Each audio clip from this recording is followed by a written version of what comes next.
반갑습니다. 사도행전 공부 우리가 2월 말에 했다가 거의 이제 6개월 만에 다시 시작하게 됐습니다. 코로나가 조금 진정되기를 기다리면서 우리 교회에서 공부하려고 했는데 이게 당분간은 그럴 일이 없을 것 같아서 우리가 온라인으로라도 사도행전 묵상을 공부해야 되겠다 해서 이제 9월 첫 주부터 공부를 다시 개시하게 됩니다. 이제부터 당분간 아마 이 사도행전 공부를 묵상 시리즈를 온라인으로 진행하게 될 것 같습니다. 그래서 오늘은 쉬운 7번째 묵상이고요. 본문은 사도행전 22장 30절에서 23장 11절까지의 말씀을 보겠습니다. 먼저 오늘 본문을 읽고 시작하겠습니다. 22장 30절에서 23장 11절까지의 말씀입니다.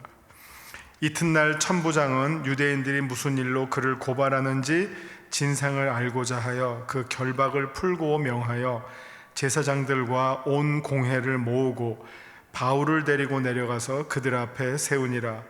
바울이 공회를 주목하여 이르되 여러분 형제들아, 오늘까지 나는 범사의 양심을 따라 하나님을 섬겼노라 하거늘 대제사장 아나니아가 바울 곁에 서 있는 사람들에게 그 입을 치라 명하니 바울이 이르되 회칠한다며 하나님이 너를 치시리로다.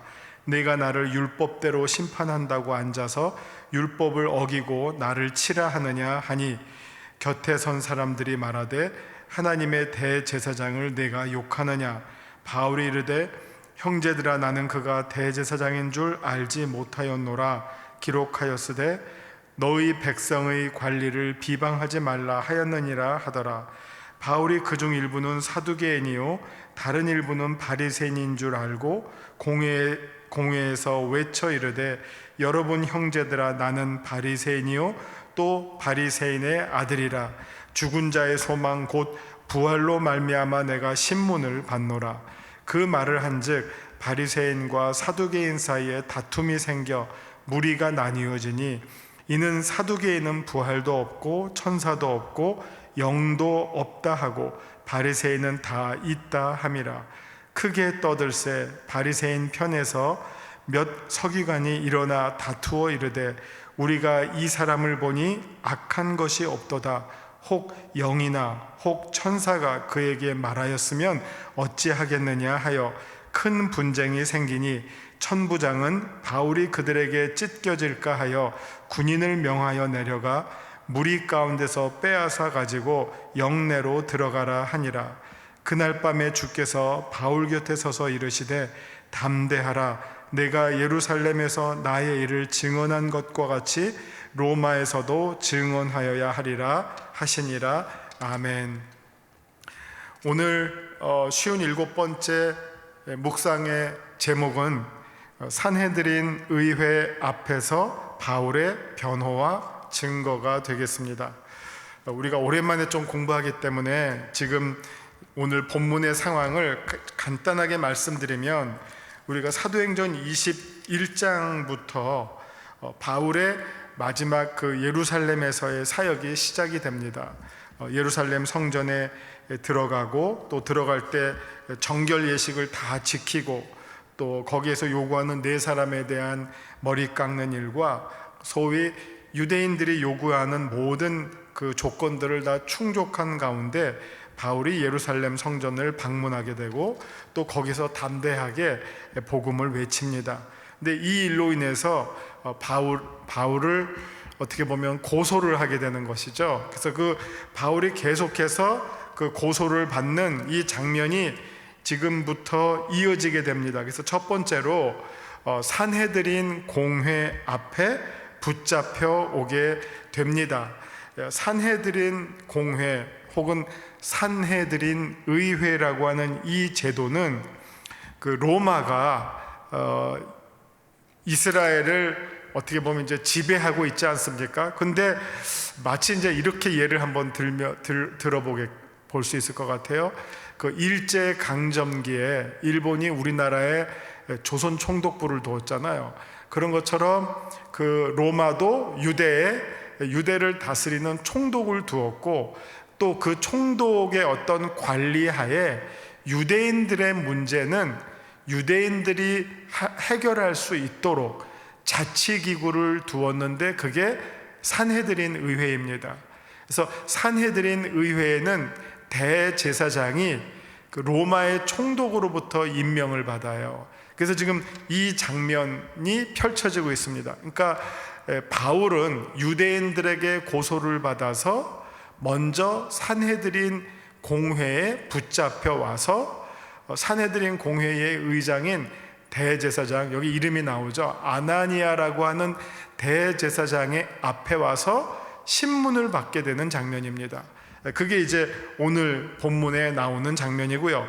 바울이 앞으로 몇 차례에 걸쳐서 이제 계속 신문을 받죠. 산헤드린 공회에서 신문을 받고, 또 가이사랴에 있는 펠릭스 밑에서 또 신문을 받고, 그 다음에 또 펠릭스 후임인 베스도 앞에서 또 신문을 받고, 마지막에는 이제 로마로 황제 앞에 가서 이제 또 신문을 받게 되는 장면으로, 이 사도행전이 마지막 바울의 그 선교의 사역과 함께 이어지게 됩니다. 그래서 오늘은 산헤드린 공회 앞에서 바울이 신문을 받을 때, 이 신문이라고 하는 것은 고발자가 있고 또 그 고발에 대해서 변호하는 입장이 있지 않습니까? 그래서 지금 바울은 자기의 변호를 통해서 또다시 복음을 증거할 수 있는 기회를 누리게 되는 그런 내용을 오늘 보시겠습니다.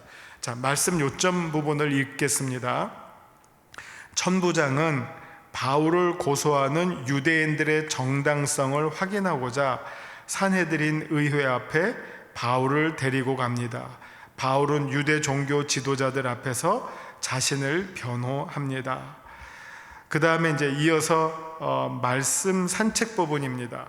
이 말씀 산책 부분은 우리가 지금 온라인으로 하기 때문에 여러분들이 이 유인물을 받지 못하고 계시죠. 그래서 말씀 산책 부분은 이 본문을 조금 풀어서 소개해 주는 내용이기 때문에 본문과 함께 본문을 읽으시면서 이 내용을 따라오시면 되시겠습니다. 자, 말씀 산책입니다. 로마 장교 천부장은 1000명의 부하를 거느린 장교죠. 천부장은 바울이 로마 시민권을 가진 유대인이라는 사실을 알고 유대인들이 그를 문제 삼는 것을 좀 더 구체적으로 파악하고자 산헤드린 의회에 이 사건을 의뢰합니다. 앞으로 이제 전개될 이 바울의 이 재판 사건에서 천부장의 역할이 아주 중요한 부분을 차지하게 됩니다. 이로 인해 바울은 산헤드린 의회 앞에서 자기 변호를 할 기회를 얻게 되었습니다.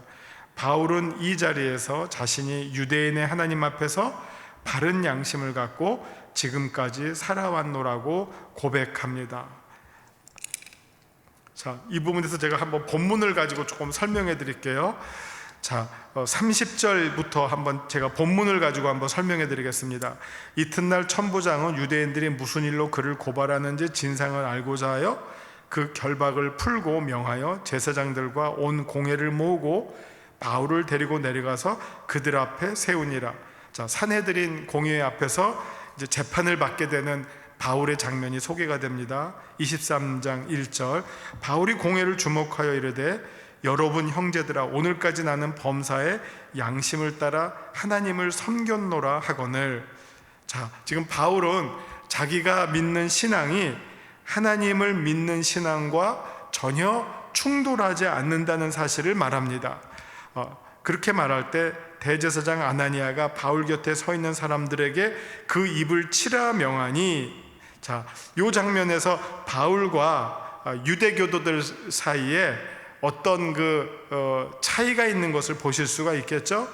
바울에게 있어서는 자신은 전통적으로 내려온 유대교 신앙과 자기의 지금 신앙이 전혀 잘못되지 않았다라고 주장하는 반면, 유대교도들은 그것이 바울의 신앙이 하나님을 모독하는 것이라고 생각하기 때문에 바울의 입을 치라, 지금 바울이 거짓말을 하고 있고 잘못된 말을 하고 있으니까 저 입을 치라, 이렇게 이제 공격하는 것이죠.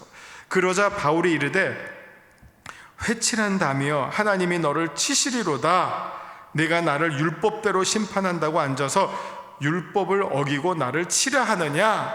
이건 소위 마치 우리가 어떤 장면이 연상이 됩니까? 정말 계급장 떼고 맞짱 뜨는 거죠. 바울이 이 아나니아가 대제사장인 줄 모르고 아나니아가 명령한 것에 대해서 바울이 그대로 반박하는 것이죠. 그 입을 치라고 주장하는 그 말 자체가 하나님의 율법에 어긋난 것이다 라고 공격을 합니다. 그러자 곁에 있던 사람들이, 4절을 보면 곁에 있던 사람들이 아니 바울아, 저 사람이 누군지 모르고 그런 말을 하느냐, 저 사람은 대제사장 아나니아야, 이렇게 소개를 했어요. 그러니까 바울이 어떻게 보면 잠깐 주저하면서 그건 내가 몰랐네 하면서 내가 만약 대제사장에게 이렇게 인간적으로 대들었다고 하면 그건 내가 사과한다. 그러나 내 말 자체는 틀린 말이 아니다. 아마 이런 식으로, 아마 우리식이라면 요즘 우리가 하듯이 이런 식으로 지금 수습이 됐겠죠. 그래서 5절 보면 바울이 이르되 형제들아, 나는 그가 대제사장인 줄 알지 못하였다. 기록하였으되 너의 백성의 관리를 비방하지 말라 하였느니라 하더라. 이 말도 율법이잖아요. 하나님의 말씀 가운데 너의 백성의 관리를 존중해라 라는 그 말씀 때문에 나는 지금 저 대제사장을 내가 존중하겠다. 이렇게 이제 다시 어떻게 보면 한 발 뒤로 물러서면서 예를 갖추는 것이죠. 어떤 내용에 대해서는 반박을 하지만 어떤 사람과 그 사람이 갖고 있는 지위에 대해서는 인정해주는, 어떻게 보면 상당히 합리적인 태도를 지금 바울이 취하고 있다라고 볼 수 있습니다.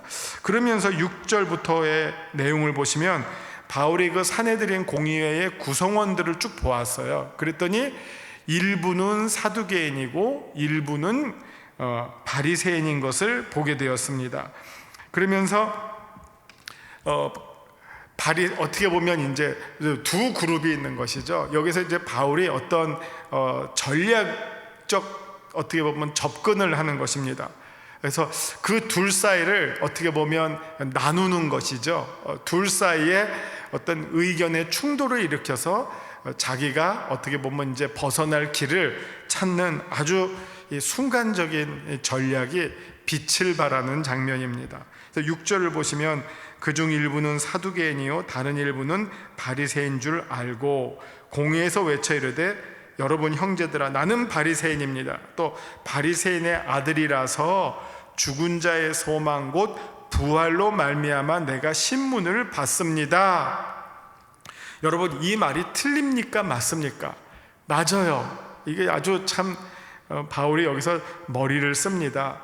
우리 바울이 전한 그 내용 가운데 제일 대표적인 내용이 무엇입니까? 초대교회의 가장 핵심적인 복음의 선포의 내용이 무엇입니까? 이게 케리그마라고 하죠. 초대교회가 선포했던 이 복음의 핵심, 너희는 예수를 십자가에 못 박았으나 하나님이 그를 죽은 자 가운데서 살리셨도다. 초대교회의 핵심 메시지는 예수 그리스도의 십자가와 부활인 것이죠. 예수님이 부활하시지 않았다면 우리가 믿는 그 모든 믿음이 다 헛된 것입니다. 그래서 이 바울의 이 회심의 근거에도 부활하신 예수 그리스도를 만났다는 사실이에요. 그러면 예수님이 부활하셨다는 사실은 곧 또 무엇을 말합니까? 하나님이 나사렛 예수 그리스도를 메시아로, 그리스도로 인정하셨다는 사실이고 하나님의 아들로 인정하셨다는 사실입니다. 이게 어떻게 보면 유대교와 기독교를 나누는 가장 결정적인 진리죠. 그렇기 때문에 지금 이 순간에 바울은 내가 잡힌 이 이유는 바로 부활 때문이다. 누구의 부활이란 말은 지금 안 하고 있어요. 그러나 이때는 어떻게 보면 전략적으로 살짝 뺀 거죠. 그러나 바울이 말하는 이 부활은 예수님의 부활 때문에 내가 이 자리에 불려왔다. 그러나 넓게 보면 부활이라고 하는 이 문제 때문에 내가 여기에 불려왔다. 이렇게 얘기하고 있어요. 근데 바울이 이 말을 한 이유는 아주 전략적으로 적절했던 게, 지금 사내들인 공유회 가운데 사두개인과 바리새인이 있는데, 사두개인의 특징은 여기 이제 여기가 소개되죠. 8절부터 이는 사두개인은 부활도 없고 천사도 없고 영도 없다 하고, 그러니까 사두개인의 특징은 거의 유물론과 같아요. 그리고 현실주의자예요. 현실주의자들. 이 세상밖에 없어요. 마치 요즘 누가 이런 스타일이냐면은 여호와의 증인들이 말하는 내용들이 여기에요. 이 사람들은 천국도 없다 그러고 부활도 없다 그러고 여기가 전부라 그래요. 그러나 반대로 바리새인들은 부활을 믿고 천국을 믿는 사람들이에요. 영적 세계를 믿는 사람들이에요. 영원한 세상을 믿는 사람들. 그러니까 이 점이 사두개인들과 바리새인들의 결정적 차이죠. 그러나 어쨌든 이들이 정치적인 목적이 같았기 때문에 사내들인 공유회를 함께 구성하고 있을 때, 바울이 지금 여기서 택한 전략은 바리새인들에게 어필하는 것이죠. 나 바리새인이다. 나 부활 믿는다. 내가 부활을 가르쳤고 주장했기 때문에 이 자리에 불려온 것이다. 이렇게 얘기하니까 바리새인들이 저 바울이 우리 편이었네, 우리 사람이었네. 팔이 어떻게 되죠? 안으로 굽죠. 그러니까 바울을 대하는 이 바리새인들의 입장이 급변하게 된 거죠. 우리 사람이네 하면서 갑자기 바울을 편들기 시작하는 거죠. 반대로 사두개인들은 더 바울을 치열하게 공격했겠죠. 그러나 바리새인들은 바울이 우리 편 사람이라고 생각하고 어떻게 해서든지 바울에게 호의적인 결정이 나오도록 지금 분위기를 다시 몰아가는 것이죠. 지금 여기서 이제 아주 반전이 일어났죠. 자, 9절을 보시면 크게 떠들새 바리새인 편에서 몇 서기관이 일어나 다투어 이르되 우리가 이 사람을 보니 악한 것이 없도다. 혹 영이나 혹 천사가 그에게 말하였으면 어찌하겠느냐 하여. 자, 보세요. 바리새파 사람들은 영이나 천사의 실제를 믿잖아요. 자, 만약 지금 우리는 판단이 어렵다. 그러나 혹시라도 지금 이 바울이 주장하는 내용이 이 천사가 가르쳐준 내용이라면, 혹은 영을 통해서 깨달은 내용이라면, 그걸 만약 우리가 이 사람을 지금 정죄하면 그 뒷감당을 우리가 어떻게 하겠느냐, 우리가 이쯤에서 이 사람을 놓아주는 것이 가하다, 이렇게 주장을 해요. 그랬더니 이번에 사두개파 사람들은 어떻게 하겠어요? 무슨 이상한 헛소리 하냐, 정말 이 놈은 부활을 주장하는 아주 헛된 소식을 유포하는 아주 불순한 자다, 이렇게 이제 서로 다툼이 커졌죠. 그래서 그 장면을 10절에서는 큰 분쟁이 생기니 천부장은 바울이 그들에게 찢겨질까 하여 서로 누구 땡기고 또 말리고 하는, 정말 그러다가 크게 상할까 해서 군인을 명하여 데려가 무리 가운데서 빼앗아 가지고 영내로 들어가라 하니라. 여기까지가 이제 사내들인 공유회의 장면이 되겠습니다. 그러니까 우리가 지금 비록 우리가 이거를 글로 읽지만, 우리가 한번 이 본문과 함께 그 당시의 장면을 생각해 보면 너무너무나 그때의 상황이 아주 우리 눈앞에 선하게 펼쳐지는 것 같죠. 자, 그 내용이 오늘 우리 말씀 산책에 나오는 내용입니다. 그래서 좀 다시 아까 그 뒷부분부터 말씀 산책 부분을 계속해서 소개해 드리겠습니다. 자, 바울의 소문을 듣고 심기가 매우 불편했던 대제사장 아나니아는, 우리 사도행전을 보다 보면 아나니아가 지금 여러 번 나옵니다. 그래서 사도행전 5장 보면 그 아나니아와 삽비라의 아나니아가 나오죠. 그 다음에 또 사도행전 9장을 보면 바울이 다메섹으로 가다가 그 도중에서 예수님을 만나고 눈이 멀잖아요. 그때 그 성으로 들어갔을 때 바울이 찾아갔던 그 집이 아나니아의 집이죠. 그리고 지금 대제사장의 이름으로 23장에서 또 다시 아나니아가 등장합니다. 이 아나니아라고 하는 이 이름의 뜻은 여호와는 자비로우시다 라는 뜻이에요. 그러니까 이름은 아주 좋은 이름이죠. 자, 그 이름을 가지고 여러 사람들이 지금 등장하고 있는데, 아마 사도행전을 읽으실 때 이 아나니아라는 이름이 계속해서 나오기 때문에 이게 동명다인이 되겠습니다. 똑같은 이름을 갖고 있는 여러 사람이 등장하기 때문에 잘 구분하셔야 되겠습니다. 그 의회에서 신문을 당하던 중 바울은 산헤드린 회원들이 사두개파 사람과 바리새파 사람으로 구분됨을 알고 자신이 바리새파 가르침을 받은 아들로서 바리새파 사람답게 죽은 사람들이 부활할 것이라는 신앙 때문에 이 재판에 끌려왔습니다. 이렇게 언급합니다. 그래서 바리새파 안에서는 바울에게 문제가 없음을 선언하였고, 의회 안에서는 바리새파와 사두개파 사람들 사이에 큰 다툼이 일어납니다. 천부장은 바울의 신변을 염려해서 다시 병영 안으로 데리고 들어갑니다. 자, 이제 마지막으로 23장 11절, 그날 밤에 바울은 주님의 음성을 듣고 큰 위로를 받습니다. 이렇게 말씀하십니다. 그날 밤에 주께서 바울 곁에 서서 이르시되 담대하라, 내가 예루살렘에서 나의 일을 증언한 것 같이 로마에서도 증언하여야 하리라 하시니라. 자, 이게 구체적으로는 어떤 일이 펼쳐질지 알 수 없지만 바울에게 하나님께서 어떻게 보면 내비게이션을 알려주시는 거죠. 우리가 내비게이션으로 어떤 지점을 찾아갈 때 목적지가 처음에 딱 나오고 그 다음에는 이제 바로 앞 상황만 이제 보여주잖아요. 근데 어떨 때는 정말 이 목적지까지 전체 길이 어떻게 펼쳐지는지를 꼭 확인하고 싶을 때가 많죠. 그래서 좀 이렇게 길을 조금 연장해 가면서 그 전체 길을 우리가 찾아가듯이 지금 하나님께서 바울에게 전체 큰 목적지를 보여주셔요. 자, 어쨌든 너는 로마에까지 가서 이런 형식을 통해서 복음을 전할 기회를 얻게 될 것이다. 그러니까 이제 바울의 마음속에서 오케이, 주님, 제가 어쨌든 로마에까지 가서 복음을 전하겠군요. 그러면 그 마음속에 어떤 생각이 들겠어요? 중간에 당하는 수많은 어려움들을 이겨낼 수 있는 용기와 확신이 생기죠. 어쨌든 나의 삶은 하나님께서 로마까지 이어가게 해주시겠구나. 뭐 어떤 사람의 위협을 당하든지 어떤 폭풍으로 정말 배가 깨지는 한이 있더라도 나는 로마에 가겠구나. 하나님께서 그곳까지 나를 들어서 써주시겠구나 하는 확신이 들면 정말 이 확신을 무너뜨릴 어떤 위험과 시험도 능히 이겨낼 수 있게 된다고 생각이 됩니다. 그래서 그날 밤에 바울은 아마 이 일을 마치고 난 바울의 그날의 밤에 그 마음의 생각이 어떠했을까요? 참 착잡했을 것 같아요.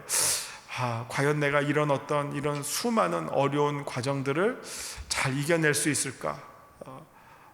내가 요번에는 이렇게 이겨냈지만 그 다음번에 또 이겨낼 수 있을까?